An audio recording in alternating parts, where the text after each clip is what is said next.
Tonight on Missing Persons Unit, She might be pregnant to Chris. a daughter who can't understand why her mum left her for a new man. I don't understand her. I just don't understand her. Why would she walk out and leave two lovely kids? Last week, police were on the trail of runaway teen Jacinta. We're hopeful that we might get lucky and she might be there, or he might know something. Tonight, they hope to close in on her older male friend. Does John live here? Chirag Patel and his wife Rupa came to Australia dreaming of a better life. Me and my husband always paying for money, but we don't. But now, with money problems, Chirag has vanished. I can't live without him. Last year, we brought you the story of Jamie Herdman, who disappeared 18 months ago from the Northern Territory. His mobile phone was located here. There were no keys in the vehicle when it was located, but it was unlocked. And no passport either? No. But thanks to calls to Crime Stoppers, there are fresh sightings. New hope for his dad. We love you dearly and miss you heaps, and we won't stop looking till we find you, mate.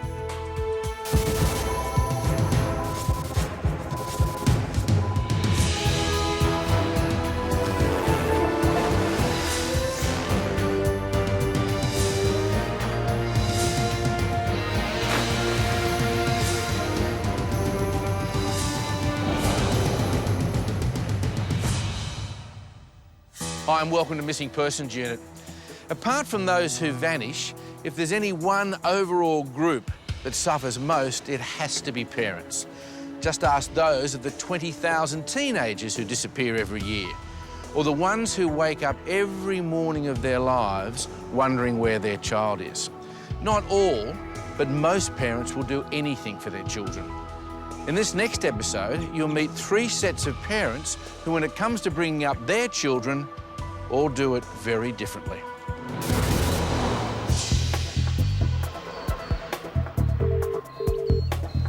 It's Senior Constable Mandy Gale from the Missing Persons Unit. How are you this morning? At the New South Wales Missing Persons Unit, Mandy Gale is talking to the wife of Chirag Patel. 31-year-old Chirag is a university student and part-time cook who went missing 48 hours ago. Can you just tell me what's happened over the last couple of days? He's worried about money. Okay. Because we're paying for uni fees. What is he studying at? In a cookery. When he you last saw him on Monday? Yeah, on Monday, 11:30. Yeah. He wants some money. Yeah.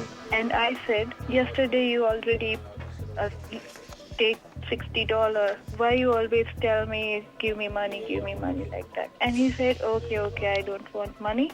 And he just left to house. That was on Monday? Yeah, but I don't know. I think he's very depressed for fees. So his uni fees are now overdue? Yeah. Yeah, okay. Okay. If we meet you at Cogra and we can sit down and we'll have a chat and see if we can come up with some places he may have gone. Just some places we can check. Okay. Okay? Okay, thank you. You take care and we'll see you then, okay? Okay, thank you. All right then, ta-da. Bye.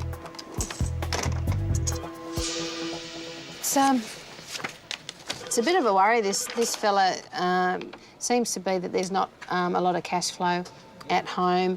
The financial side of things affects everybody, affects all of us. It's something that comes up in, probably 80% of our cases relating back to, not being able to provide for your family or paying a mortgage and just day-to-day things. And it's a huge pressure for some families. It's really sad and I'm hoping it will have a good ending, but it may not go that way. So the sooner we find him, the better. As Mandy and Joe head off, Sergeant Mick Chubb is already on the road following a new lead in the long-term missing case of 26-year-old Jamie Herdman. We're on our way to Yass. There's been a possible sighting of Jamie in a caravan park down there. We're going down to check it out and find out what's going on. Last series, we brought you the story of the New Zealand tourist who claimed he was being followed. Not long after that, he disappeared from the Northern Territory. He left Broome on the 23rd of November 2006 and travelled to near Wallaire Roadhouse, which is in WA. And there he came across his boss who had been away for work. and said to him that he had to leave because his past had caught up with him. Whatever that past is, no one knows. But by the time he arrived in the Northern Territory, he was terrified. On the 26th of November, he attended Katherine Police Station. He believed he was being followed by some New Zealand Black Power gang members. Later that day, Jamie's van was found abandoned near a truck stop here at Daly Waters, 300 kilometres from Katherine. His mobile phone was located here. There were no keys in the vehicle when it was located, but it was unlocked. And no passport either? No, no. The investigations continued, but with no real leads. That was until several separate sightings here in Yass in country New South Wales, 3,000 kilometres away. One woman saw Jamie a few weeks ago. She recognised him from our last series. It was then she called Crime Stoppers. I'm Sergeant Mick Joe from Police Missing Persons. How are you going? I'm good, thanks, Mick. How are you? Good. Just making some inquiries about a fellow who's missing from the Northern Territory. Yes. And we believe he may have stayed at the caravan park in the last couple of months. I do remember a Jamie and coming in here with another 2 people. There was 2 that slept in the vehicle and 1 that was in a tent beside the car. That correlates with some other information we've got as well. Oh, really? Yeah. Oh, fantastic. Other sightings could mean a breakthrough. It's a promising lead. So Mick heads into town to see if anyone else has seen Jamie. Meanwhile, Mandy and Joe have arrived here at Kogarah Police Station to interview Chirag Patel's distressed wife, Rupa. I'm Mandy. I'll speak to you on the phone. This is Joanne. Hi, how are you? Okay, we'll just sit down, we'll just have a chat with you.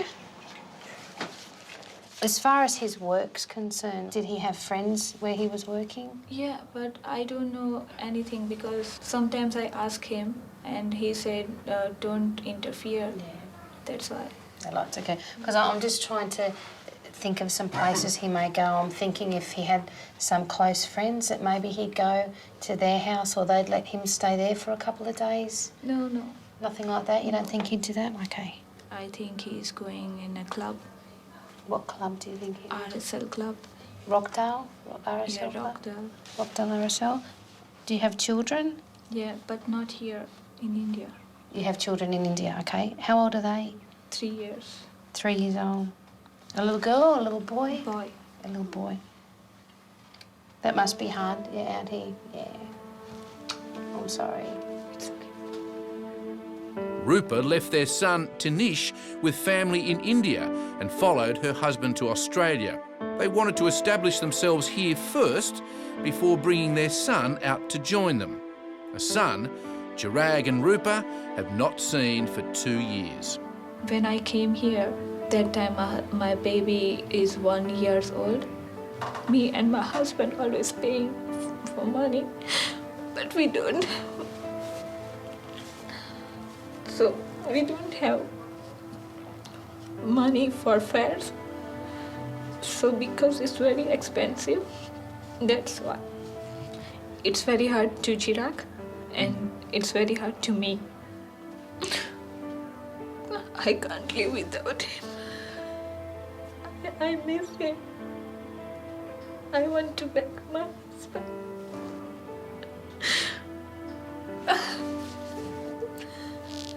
I want to go back to India with my husband.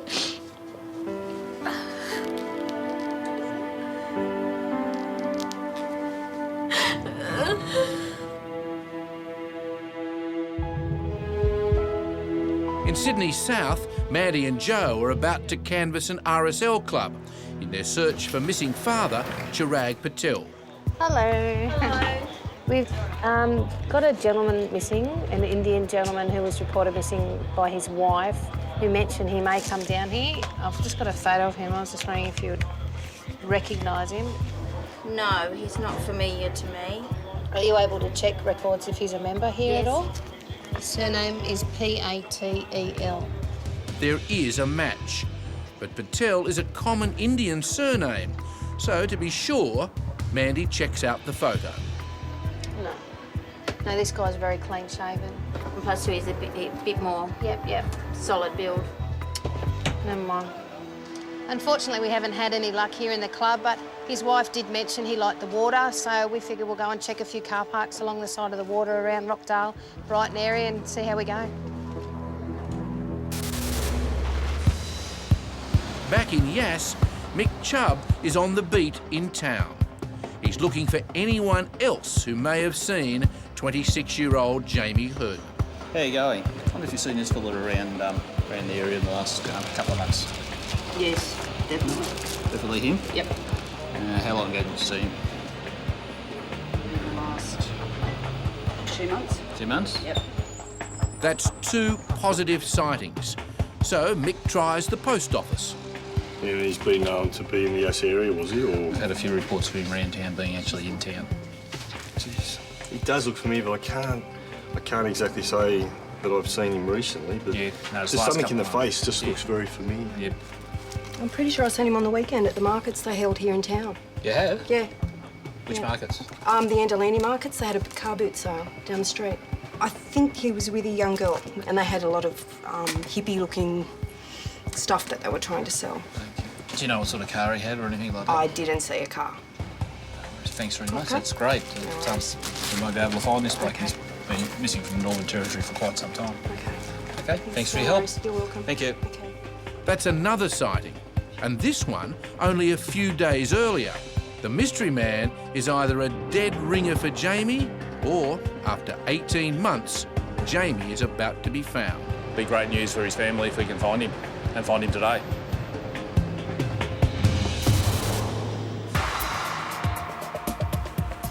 In Sydney, police still have no real leads on Chirag Patel, who's been missing for 50 hours.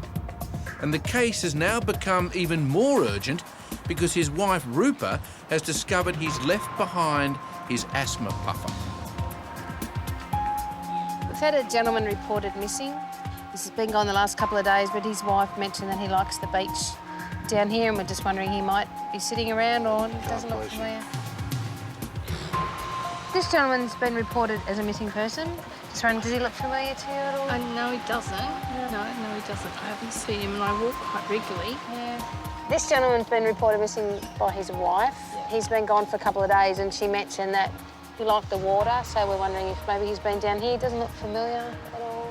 They've only been like runners and Yeah, stuff today, and guys on their bikes. Yeah. Depressed over his money problems and desperately missing his young son, Chirag is certainly vulnerable. We've had no luck. We've spoken to a few people, a few locals. No one's seen him, so we'll head back today. We're losing a bit of light, but we'll head out first thing tomorrow and continue our search. Back in Yass, Mick's day is far from over. He heads in to interview the organisers of the car boot sale, where Jamie Hurdman was seen a few days ago. G'day, how you going? How you going? I'm Sergeant Chubb from the Missing Persons Unit. I'm making some inquiries about the fellow who's missing from the Northern Territory, and we believe he's been in around Yass or is actually still around Yass in the last couple of months. We did have a guy here on Saturday at our car boot sale with dreads like this in a similar van to this. It was actually orange. The van itself was orange with a white roof. But I don't remember number plates or anything Orange. like that. What sort of van was it? It was a van similar to that. Yeah. Did you see him in it or? Not actually in it. He was standing beside it with a girl. The lady he was with, what was she like? She was probably in about 20s. Yeah. With blonde hair? Mid-20s? Yeah. I thought she had a bit of an accent. She was actually twirling the baton sticks there at one stage. Okay. And I saw a similar guy like him yesterday in Woolworths in the deli department with the same blonde girl at around 12 o'clock yesterday. What, shopping? Yeah, they were shopping. They were in the deli. Okay. About 12 midday. Okay. More sightings. Mick appears to be getting even closer to Jamie, and there's no way his dad, living here in England, is going to give up either. I'd definitely like to think it was him. We're always hopeful. We do still believe that Jamie could be out there. Hope is the only option you have, being a father of a child that's missing. We will continue to have hope and believe that we're going to find him. Sergeant Mick Chubb is following up a sighting in country New South Wales for Jamie Herdman.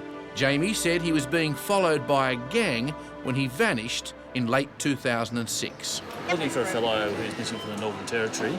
I believe he's in the Yass area. Yeah, actually I saw him here yesterday. Yeah, he was in shopping yesterday with a blonde-headed girl. Yep. Yesterday, so did you want to have a look? We've got cameras around the shop. Would you like to have a look on? Yeah, I'd love to do that. There are dozens of surveillance cameras throughout the store. So if Jamie was here yesterday, he could have been recorded. The guy yesterday had a crutch. And do you think it's the fellow I showed you in the Yeah, photo? in the photo. That was him then. He's not too far away from her all the time. She always comes in and once or twice a day sometimes, and nearly every second day. And he was on one crutch. There she is. There's the woman eyewitnesses say who was with Jamie. Might just go forward, see if anybody follows. But no sign of Jamie Herdman. Can't see him. Though we didn't pick up Jamie on the video, Gail's given us a good lead that he's carrying an injured foot, and I'm going to go straight up to the hospital, see if he's been treated up there recently.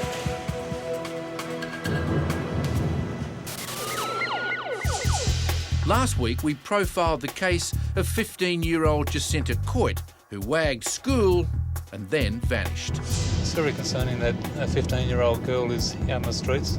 We don't know where she's staying. We don't know if she's staying with friends or just living on the street, so she's quite vulnerable at that age, so we want to make sure we find her as soon as possible to make sure she's not at risk. Particularly vulnerable when police discovered the 15-year-old has been posing as a 21-year-old in internet chat rooms. This is her now. And how long ago was this taken, Em? This was not that long ago, was it? No, it was your first got a haircut. She was like a bit older than 15, didn't she? So, worried that Jacinta had fallen in with much older males, police tried her mobile again. Hello, is that Jacinta? Yeah, who's this? Yeah, Phil Green from the Missing Persons Unit. Where are you at the moment? No, didn't go very good. That's the first time I've heard a voice in 3 days. So today... Hello? Hello, I was wondering if I could speak with Chloe, please. Phil is now on the phone to one of Jacinta's friends, who may know where she is. She met these guys on the train, ended up jigging, and they went to Macquarie Fields. Do you know roughly around Macquarie Fields where they might be? Like near the train station. Okay. Yeah. We've been trying to track down these, her boyfriend and another friend. Do you know the names of these two boys? No, but I think it is Anthony and Jai. Do you know their surnames? No. So the lead connecting the 15-year-old to the older men is becoming stronger and more of a worry. Back in the search for 26-year-old Jamie Herdman... Making some inquiries about a fellow who believes in Yass, and we believe he might have had some treatment here in the last couple of days for an injury. Mick has been told the man identified as Jamie has an injured leg. So he's at Yass Hospital, making inquiries here. I'll just look on the computer to see if there's a record. He may have been in company with a blonde-haired woman, possibly German or European. Right. And we believe she's a local lady here. There's a female round about that date of birth, but no male, I'm sorry. Fine. Look, can I leave one of these posters here? Yes, certainly. Just in case this fella comes in. Just ring the number down the bottom if he does turn up. He's not in any trouble. He hasn't committed any offences. It's just a concern for his welfare. That's fine, no problem at all. Okay, thank you. Thank you very much. Bye-bye. So Mick heads over to the police station where he's meeting with a local reporter who's writing a story about Jamie's disappearance. He was last seen in Daly Waters in Northern Territory. He's abandoned his van. We've seen hitchhiking out of town. Hasn't been seen since. We've got a number of calls indicating that he's been along the Hume Highway here. And one of the biggest indicators was he was in Yass. As a result of that, we've been to a number of businesses around town and said, yes, I recognise this fella, he's in town. Last sighting was yesterday at the local supermarket. Yep. I believe he's still here in the local area. Police know they have to be close, and any publicity could break the case.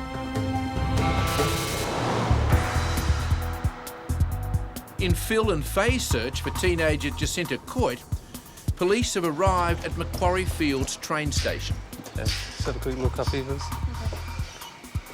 Now, we're just making inquiries in regards to a missing person. We believe that she may come to this railway station quite a bit. I was wondering if you can have a look at the picture. That's what she looks like. She might wear maybe some dark clothing. I really couldn't say that. Could be with some other guys. I couldn't say that.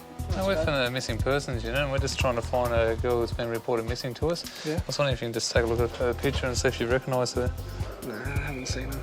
Nothing here, but then Phil gets a fresh lead from headquarters. We just received some intelligence whilst in the Macquarie Fields area, and as a result of that, we were informed that there's a guy that actually lives in the Macquarie Fields area.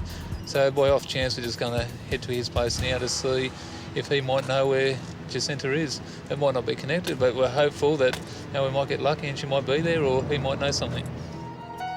At the New South Wales Missing Persons Unit, it's day 3 in the search for 31-year-old Chirag Patel, and Mandy's on the phone to his wife Rupa, who's finally had some good news.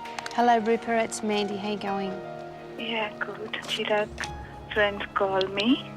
Yep. But yeah. I said, oh, he's all right or not, and he said, yeah, he's all right. It all sounds a bit odd. Rupa doesn't even know the man who called, and yet he's the one who's arranged for Rupa to meet Chirag later in the day. So you're going to meet, where are you going to meet him? Yeah, I will going to at Maryland. Yeah. So when I meet Chirag, and then I call you later. Do you want us to come and get you and take you to Maryland? No. You're okay? Yeah, I'm okay. Right. I'm much better. Not a problem. All right, we'll talk to you soon as long as you're okay. But if we can meet with Chirag today and just say hello and are you okay, that's all we need to do. Then I can take him off the police system that he's no longer a missing person. Okay, thank you. Thanks, Rupa. Thank you very much. Bye. A missing person's wife collapsed at home last night just from pure exhaustion, and it's taken its toll on her. She hasn't eaten for a couple of days and she was in a really bad way, quite distressed and all that. When people go missing, they don't understand what the ramifications, I guess, that it has on family and friends that are left at home. She stayed up for 3 days or something and hasn't eaten, hasn't slept. It's a horrible form of torture, I would think. It's probably not a real good word to use, but it's what it's like. There's not much you can do to make them feel better. The support of their family and friends is really important, and yeah, I wouldn't wish it on anyone. It's a horrible thing to see.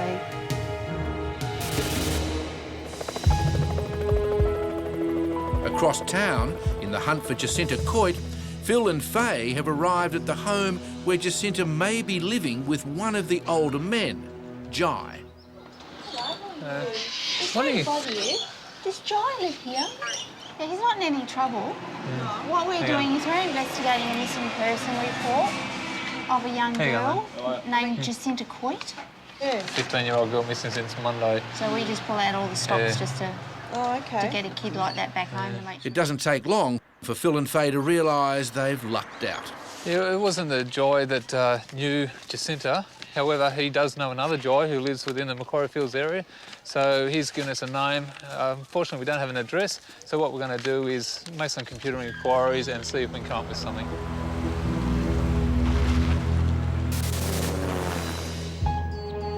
At Sydney's Missing Persons Unit, Oh, look at you smiling. after being gone for 3 days, Chirag Patel is back with his relieved wife, Rupa. Look at you. She looks 100% better than what she did yesterday. Yeah, no, of course she looks better. Did you get man on him? We'll go in here anyway, we'll get it all done. Okay, so you're okay with all your asthma and all that, you didn't? Yeah, it's okay. Thanks to the guy who helped me. Well, yeah, what happened? He... Just when I break down on the road, Yeah. I tried to ring, but nobody could. Battery keep blowing, battery low, battery low. Wow. Search around for taxi and I think nothing, nobody coming. And it was, midnight, and so I just knocked one door and I thought that I'm feeling that I was going to have an asthma attack. So he said, what do you want? I said, it could be if you just, I don't have any money, if you could lend me $10, $20. he just helped me and took me to the chemist. We grabbed one. And he told me, if you want to sleep to my house, you're welcome to do that. Wow. And you didn't know this person? Yeah, I didn't know, just unknown. It's all a bit hard to believe, and yet Rupa still isn't asking questions. She's just happy to have him back home. When I first time I see my husband, and I feel, oh, thanks God, and thanks to all the people who helped me. We couldn't hope for a better result. Like, it went a lot better than what we thought it would. His story, well, that's up for them to talk about and sort out, but as far as we're concerned, he's located, and that's where it finishes for us. Joe has had to race back upstairs in the breaking case of 38-year-old single mum of two, Tracy Dakich. Hello. Hello, is that Claire? Yes, it is. She's talking to Tracy's 16-year-old daughter, Claire. Her mum disappeared 3 days ago without one word. When was the last time you spoke to her? But my nan received a text message from a number that we suspect to be her boyfriend's number at about 9:15 on Sunday night, saying that she was staying at his house for the night. But the text message that was wrote, it wasn't wrote in my mum's former writing. So this person that she was going to see, do you know who that is? I don't have very much detail on him, but yes, I do know of him. Okay. How long has your mum known him for? On and off for about the past 1.5 years. Okay. And where does she work? She works for the Salvation Army in Ingleburn. And have you spoken to them today? No, I haven't spoken to them today. We'll get some more information of you. We're going to come out and see you at home. Okay then, thank you. Okay. Bye-bye. It's unusual because it's a 16-year-old girl reporting her mother missing. She's been missing 3 days now, and she normally does. She'll keep in contact with them. We're heading off now to Campbelltown to see Claire. She's on her way home, so we'll meet up with her there. In the search for missing mum Tracy Dakich, Joe and Dan are on their way to meet Tracy's 2 teenage children, Claire and Ben. I'm hoping to get more information on the person that she went to see on Sunday, and maybe any other friends that the missing person may have. Tracy is on the dole, so she and her 2 children live at her mum's house. But with the grandmother at work, the children are left to deal with the family crisis on their own. G'day, Dan Walker. How are you? How are you?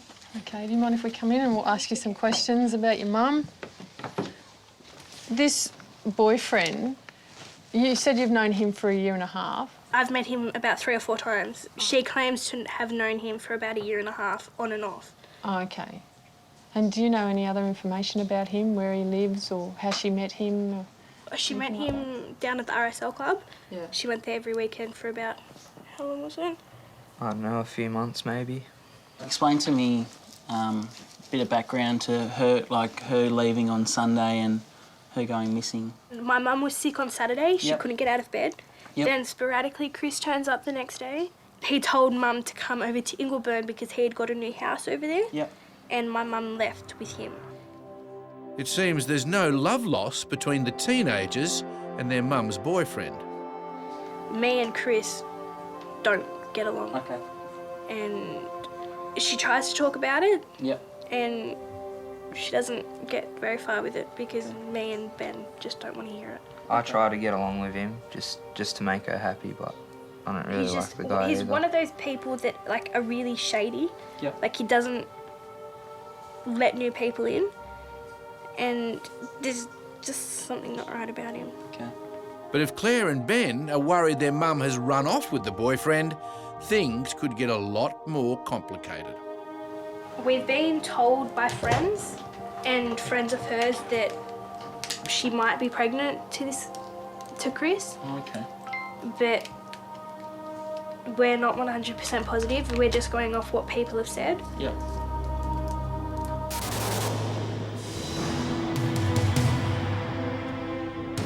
In the long-term case of Jamie Herdman, Mick's following a new lead. A lady by the name of Rebecca has contacted police. She's seen a poster of Jamie up at a local police station. She's recognised him, thinks that it's definitely him.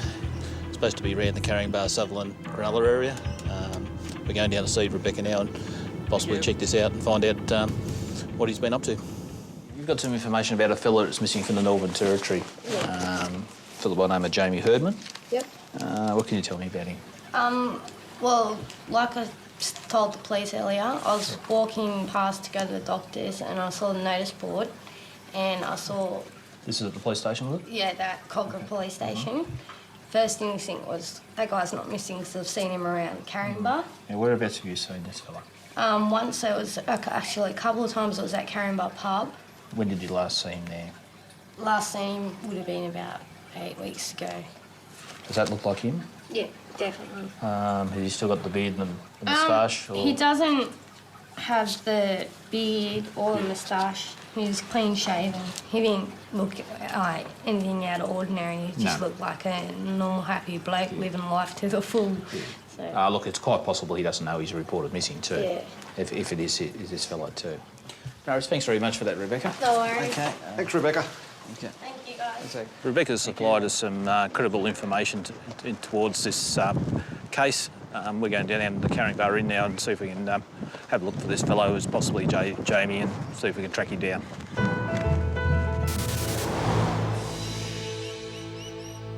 Back in the search for the missing mother of two, Tracy Dakich. Good, how are you? You haven't heard from Mum? Her mum is home from work. Claire was telling us that she sent a message to you. I Tracy got a sent message, to yeah, you. I got a message from Tracy, yeah. But that was from another phone. Well, it wasn't from her phone, no. It was from another phone. We rang the number. Yeah. It was her friend Chris, and he said, well, she was leaving for home 8 o'clock Monday morning, but she never arrived home, so... do you still have that message? Yeah, on I your do, phone? yeah. And have you tried to contact that number again No, since? I haven't. So that was only... Because he keeps hanging up anyway, so... Okay. Do you know this Chris? Do you know his last name at all? I have no idea, no. It's the first time, I've only met him once. I don't really know very well. Yeah, the kids were saying they haven't really they interacted don't. with him No. too much. No, but I think they've met him twice. we'll try calling the number and also we can make inquiries on the message itself. It's just out of character for her not to have a phone off. It usually turns it off if she doesn't want to talk to us, but it's not. It's ringing out. Yeah. So... And for her not to let you guys know. Yes, yeah. And that message, he wrote that, not her. That's from his phone. It's not what how she would have expressed it. 3 days missing, and there are now real fears for Tracy's safety. But all her family can do is wait and hope. She hasn't done it before. Yeah, she stayed overnight, but not this long. She hasn't been away this long before. So, no, I just don't know what's going on with her. Across the city... Hey guys, how you going? Mick and Gary are searching the Carrying-Bar pub, following up on the last reported sighting of Jamie Herdman. Had information that he frequents here. I haven't, mate, no. Have you seen this fella in the hotel? No, not lately. Not lately? Have you seen him here at all? No. Have you seen this fella around the hotel here, or around the area? You haven't seen him? You're looking for this fella. You haven't seen him in the hotel, have you? Another disappointing result for Jamie's dad, Steve, and his partner, Deb. Very proud of his car, wasn't he? After 18 long months of waking up every morning wondering where Jamie is, the couple has decided to leave England and move here, where they'll mount their own search. We will base ourselves in Darwin, and then we are going to go, just follow leads, I guess, and follow directions as they come about. 15,000 kilometres is a long way to go, but it's nothing if it means finding his son. And Jamie, one last appeal to you, mate. We love you dearly and miss you heaps, and we won't stop looking till we find you, mate.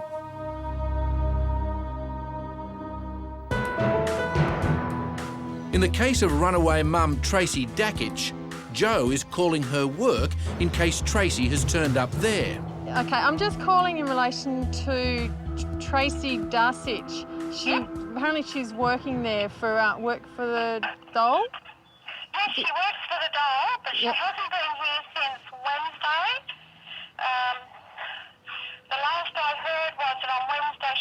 us all that she had to go to Campbelltown Hospital for a checkup because she's 5 months pregnant.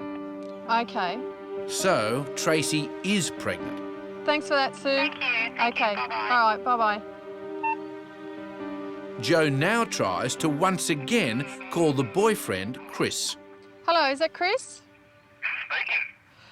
Chris, it's Joanne Campbell from the Missing Persons Unit. I just want to let you... Oh, fair dinkum, this is over Tracy, isn't it? Yeah, this is over Tracy. She's been reported missing.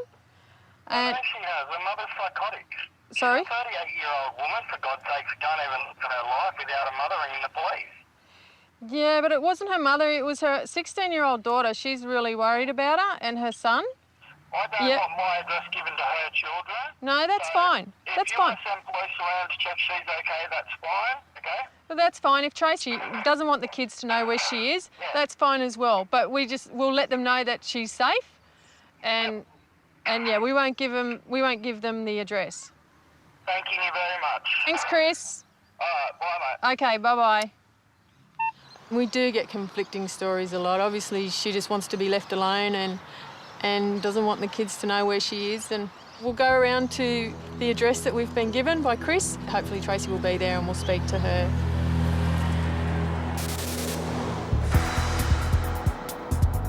Across town, after 5 days, police finally have good news about 15-year-old Jacinta Coit. We're just on our way out to St Helens Park. Missing person Jacinta Coit, who was missing most of last week. We got the information that she returned over the weekend, so we're just going out there to have a talk to her and see what the circumstances of her disappearance was. Okay, so what happened? Why did you go missing? I don't know. You don't know? Well, your mum was really worried sick and you just come up with, I don't know. Like 5 days, you had your mum in tears, bawling her eyes out. Yeah, I know. You had police looking everywhere for you, spending 2 days straight, going all around the place, and you don't know? Yeah. Well, there's got to be some sort of reason why you went missing. Now, we understand you might have had issues, but when your mum rang, we rang, your sisters rang, why can't you just talk on the phone and say, look, I'm okay, I just don't want to come home right now, I've got to deal with some issues, you know, talk, but to hang up on us all the time, like we didn't know if someone was holding you against your will or what was going on. But now we could have dealt with some issues. But to go from Monday through to Friday without telling your mum where you were, well, you should have seen it. She was so upset, and I understand that. So where did you go? Friend's house. To whose? My friend's house. Does his friend have a name? Yeah, Erin and Jessica. Oh. So what did their parents say, like, for you to stay there 5 days? Went there. So where were they? Erin's mum was at work and then she went to her boyfriend's house. Now that all this has happened, I hope you've had time to think about it and think about the consequences. And I really like to see that this never happens again. With Jacinta, the whole story may never come out. I'm sorry. I shouldn't have done it. It was stupid. Oh, that was a good result. She's home safe and well. She didn't have any injuries. We had a good talk. I think she might have learned a lesson, so hopefully she won't do that sort of thing again. Back in the search for missing mum, Tracy Dakich, Joe and Dan have finally found Tracy at her boyfriend Chris's house. Hello, Tracy. Yep. We just wanted to make sure that you're okay. Your family's worried about you. Yep. That's why they've reported you missing, because they said you haven't done this before. You've been missing for 3 days. Yeah. So... Yeah, I'm fine. Okay. Yeah. All right, well, could you just possibly give them a call? We've got a phone here. If you want to give them a call and just let them know that you're okay and, yeah. I'll be up there on the weekend to see them, the time, everything, but the situation that, what's been happening. Yeah. And, yeah, leave it to there. Yeah, and I'll call them later. All right. Are you going to come back here and stay? Most likely, yeah. All right. Yeah. Times like this are tough for the cops. As much as her children want her back, the police can't force Tracy to go. Obviously, there's reasons that she doesn't want to go home. We'll respect that, but we'll just let the family know that she's okay. After a 13-hour-long day, the last thing Joe and Dan need is to break the news that Tracy is not coming home. G'day. Hi, Leona. How are you? Good. We just wanted to let you know we found Tracy. Good. She's fine, but she doesn't want you guys to know where she is. She said she'll be home on the weekend anyway to come and see you. But she's good. All right, okay, I'll let the kids know. Yeah, but obviously we have to respect her privacy. She doesn't want you to know where she is, so she's a 38-year-old woman, so yeah. Okay, I'll let the kids know. She doesn't want them to know. She doesn't want them to know where she is either.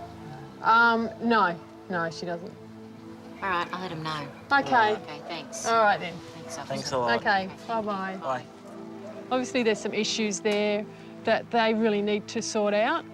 So our investigation's over now. We found Tracy, she's safe, so we're going to head back to the office now. It's been a long day. I'm glad they were able to find her and that she's okay. That's all it's important, really, but it's disappointing that she doesn't want to see her kids. She says she'll come home the weekend. I doubt that very much. A happier ending for Chirag Patel and his wife Rupa. They're still studying and working hard in the hope it won't be much longer before they can bring their son Tanish out from India. Every year, over 35,000 people go missing. Have you seen 45-year-old Lester Lee, who disappeared from Devonport, Tasmania in 1963? Or 36-year-old Neville Richards, last seen in Salisbury North, South Australia in 1997. And 23-year-old Sally Chung, missing from Oakley, Victoria in 2008. If you have any information, please call 1-800 333 000.